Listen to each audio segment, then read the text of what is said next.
Hello everyone, welcome to Microbiome Solution. Today we are going to discuss about the simple staining techniques used in microbiology laboratories. Let us discuss some introduction to simple staining method. So a simple staining where we use a single dye that which does not differentiate between different types of organism. So here for the simple staining technique we use only a single dye. There is only a single staining step and everything is stained with the same color as we have only one dye to stain all the smear. And simple stains are used to stain whole cells or to stain specific cellular components based on our requirements. And there are two types of simple staining. One is direct staining, or it is also called as positive staining. And the other one is indirect staining or negative staining. The direct stain stains the object of our interest, and the indirect staining, it will stain the background, not the object. The background will get stained in indirect staining and the object will get stained in a direct staining.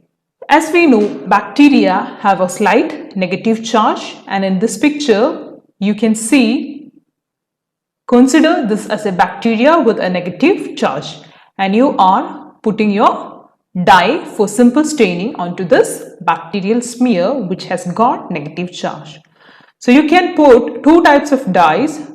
One can be a basic dye and there can be an acidic dye. So if you are putting a basic dye, you can see there will be positive charge tritium, and which results in staining the object or staining the whole bacterium. So basic dye will stain the negatively charged bacterium so that the entire object will be stained. That is the principle of a direct stain. And if it is an indirect stain, we may use an acidic dye. So in an acidic dye, you can see the picture, or you can see the portion around the bacterial cell is stained. Here, not the object is stained, neither background is stained with the acidic dye because it has got negative charge. Moving on to the principle of direct staining. So in this simple direct staining, the bacterial smear is stained with a single reagent. So this single reagent will produce a contrast between the organism and the background. And basic stains with a positively charged chromogen are preferred in direct staining because the nucleic acids and the certain cell wall components carry a negative charge. So if it is a negative charge, that strongly attracts the dye and binds to the cationic chromogen. And the purpose of simple staining is to elucidate the morphology and arrangement of bacterial cells. The most commonly used basic simple stains are methylene blue, crystal violet and carbol fuchsia. These are the most commonly used basic stains in the laboratory. Moving on to the reagents and requirements to perform simple staining technique, we need to have any of these three stains, that is methylene blue or crystal violet or carbol fuchsia. Apart from this, the requirements includes you need to have a Bunsen burner, inoculating loop, staining tray, microscope, lens paper, absorbent paper and glass slides. Once you prepare the smear for staining, you can place the smeared slide on a staining tray and flood the smear with one of the indicated stain, whichever of your interest, and using the appropriate exposure time for each. For each of this simple stain, the exposure time varies as follows. If it is carbol fission, it takes 15 to 30 seconds to get it stained, and if you're using a crystal violet, it is taking 20 to 60 seconds to get it stained, and if you're using a methylene blue stain, it takes 1 to 2 minutes for the smear to get stained. And once you have flooded the smear and exposed the smear for that particular time according to the reagent or according to the stain that you have used, wash the smear with running tap water to remove the excess stain. And during this washing step, you have to hold the slide parallel to the stream of water. So in this way, if you keep, you can reduce the loss of organism from the preparation. If you are not holding it like this, or if you are directly allowing the water to fall onto a slide, there may be a chance that you may lose your organism from the smear. And using a highly absorbent paper, blow dry the smear but should not wipe the slide. If you wipe the slide, you may wipe off the smear also.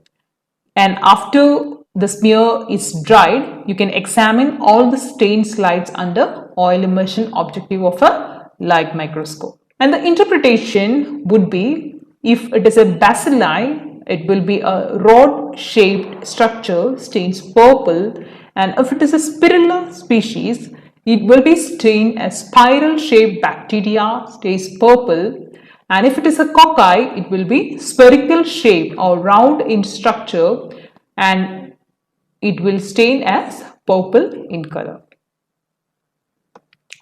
And the next simple staining technique is an indirect staining. In this indirect staining process, instead of the cell, the background is stained. We are staining the background so that the cell will be visible. Here, an acidic dye is used and the examples for the dye is nigrosin or India ink. So, the acidic stain carries a negative charge and a bacteria also carries a negative charge. So, what happens is, since both the stain and the bacteria is having negative charge, which will repel each other. The bacteria and the stain carries negative charge which tends to repel each other. Hence, an acidic dye do not stain the bacteria. Instead, it forms a deposit around the organism, leaving the organism a colorless one or a transparent one, and the background is a dark color.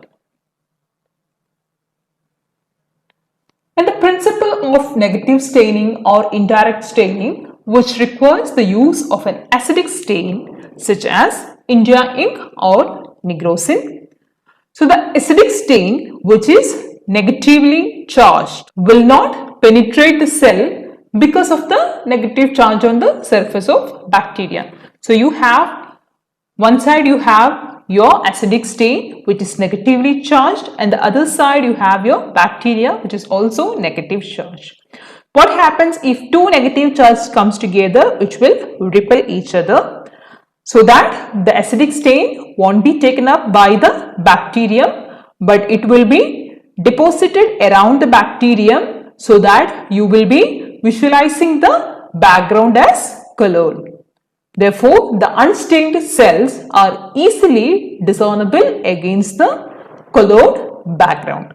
And the practical application of negative staining is twofold. First, since the heat fixation is not required and the cells are not subjected to distorting effects of the chemicals and heat, their natural size and shape can be seen.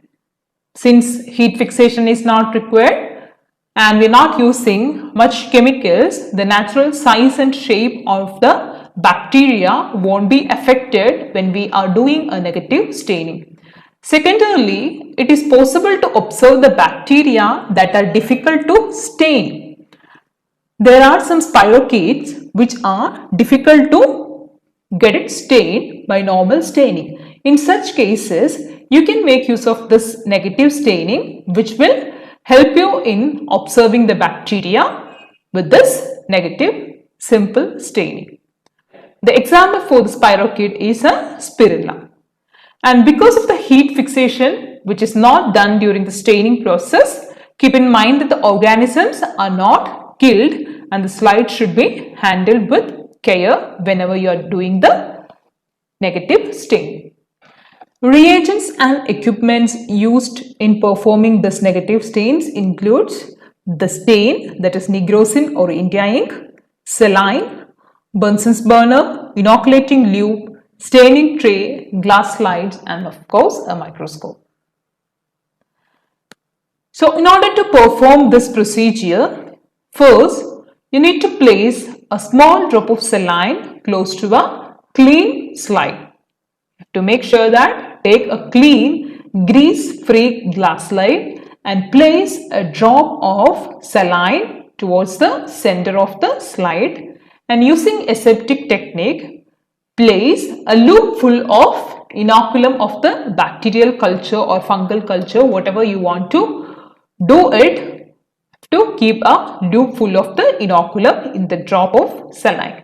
And once you've kept this culture onto the saline, mix it properly, and once the mixing is proper, carefully add a drop of nigrosin or India ink upon the slime. And once this preparation is ready, you can place a cover slip on that and observe it under low and high power objectives for the better visualization of the bacteria and the background.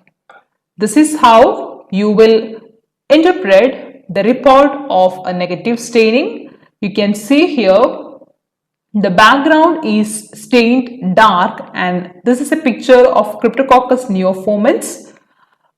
It is a fungi which is stained using negative staining, and the fungi is, the capsular material of the fungi is repelling the stain, and the fungi is visible against a dark background. That is for today's class. If you have any queries, please post it in the comment section, and please do like, share and subscribe to our video. Thank you.